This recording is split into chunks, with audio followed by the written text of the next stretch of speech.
Hello everyone, you're welcome back to my channel, and in today's video we're talking about oral sex. We're talking about the do's and the don'ts of oral sex. Oral sex is when your partner uses their mouth or tongue to pleasure your genitals, and before you go into it, there are certain things that you should not do and there are some things that you should do in order to have an amazing experience. Now let's dive into it. Number one, don't have oral sex with your body dirty. Listen, your sex is food and your body in this case is the main dish. Make sure you take your bath, wash your vagina with water, use sponge, scrub the corners, wash your anal region, your butt crack, make sure that it's clean, wash it and dry it up. Take your bath, make sure that you are smelling nice, because when you smell nice, your partner is going to be comfortable eating you out, and if your partner is comfortable, the both of you will have an overall amazing experience. Number two, don't allow your partner eat you up without brushing and taking care of their teeth. Listen, their mouth is going to be all over your vagina, and the last thing that you want is food from their mouth to enter into your vagina, because it can give you an infection. So do tell them to brush their mouth about 30 minutes to 1 hour before the sex, so that their mouth can be clean and free from germs from the food that they had eaten before. It is still part of safe sex.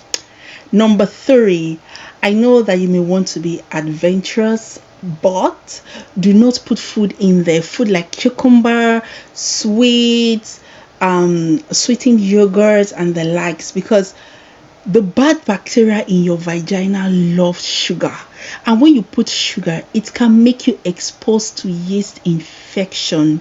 So just don't. If you want to be adventurous, or if you must put food inside, you can use unsweetened yogurt. Yes, your vagina loves unsweetened yogurt because it has bacteria that is good for you. So don't put food in there, and if you must put food in there, do add unsweetened yogurt. Number four, if you're on your period, don't do it without telling your partner, even if you're wearing a tampon or cotton wool to block the blood. That's because it's your period and it's blood, and it's not everyone that will be comfortable eating you out, even if the blood is blocked and they may or may not know that you're on your period. You need to be transparent. So do tell them and let them understand that if you're wearing a tampon or cotton wool, they may not have any contact with the blood, and then leave it up to them to decide if they want to eat you like that or wait until you're free. Number five, don't have oral sex if you have any form of infection, even if you feel that the infection is harmless. You owe it to your partner. As I said before, your body is food. You don't want to give somebody food that is sour or spoiled. So do go to the hospital, get treated, and make sure that you're infection free. Remember, oral sex is just like every other sex, and you need to do it safe. You owe it to yourself and your partner, just that. The next one, don't stay in an uncomfortable position. Sex is all about pleasure, and one of the things that builds pleasure is comfort. If your partner wants you to stay in a particular position that you feel will not take you there, or just makes you uncomfortable, tell your partner, I know that you want to explore, but in the spirit of exploration, you want to be comfortable. So do tell your partner what works for you in the whole idea of comfort. If you prefer laying down, tell your partner. If you prefer kneeling down on all fours, tell your partner what works for you. Remember, it is all about comfort and having fun. Now, the next one, very importantly, don't fake an orgasm. Don't let them think you had an orgasm when you don't, because it's doing you more harm. If you make your partner feel you had an orgasm when you didn't, then your partner is going to believe that what they were doing was the right thing. And why would you want to pretend about that? Communicate. Effective communication. Do communicate and let your partner knows what works and what doesn't. Even if they can't get it in the first try, they're going to try again, and they're going to keep trying until they get you into that place. And another very important tip is that tell your partner if you are the type that can reach orgasm through oral sex.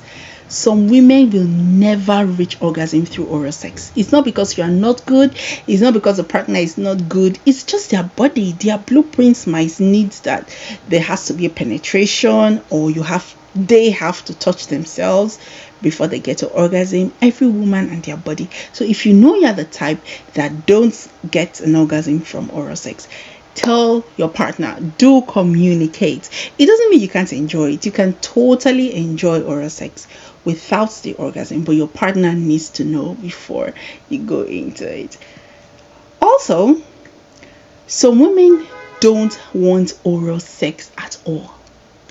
If you don't want it, don't do it. If your partner is a type that likes it, again, effective communication. Tell them what you like. Tell them how it makes you feel. If it makes you uncomfortable, sex is supposed to be enjoyed. If oral sex makes you uncomfortable, do tell your partner. Let your partner know. And I'm sure that there are other ways to explore your body without using their mouth or tongue inside your genitals. And the last one, very importantly, do not let anyone pressure you into doing anything that you don't want to do. Oral sex is just as valid as penetrative sex, which needs consent. So always make sure that you give your consent without feeling pressured, without feeling cajoled or manipulated before you have oral sex. Now, if you're still here, it means you like this video or you learned something from this video. So please subscribe to my channel, like and share. Bye.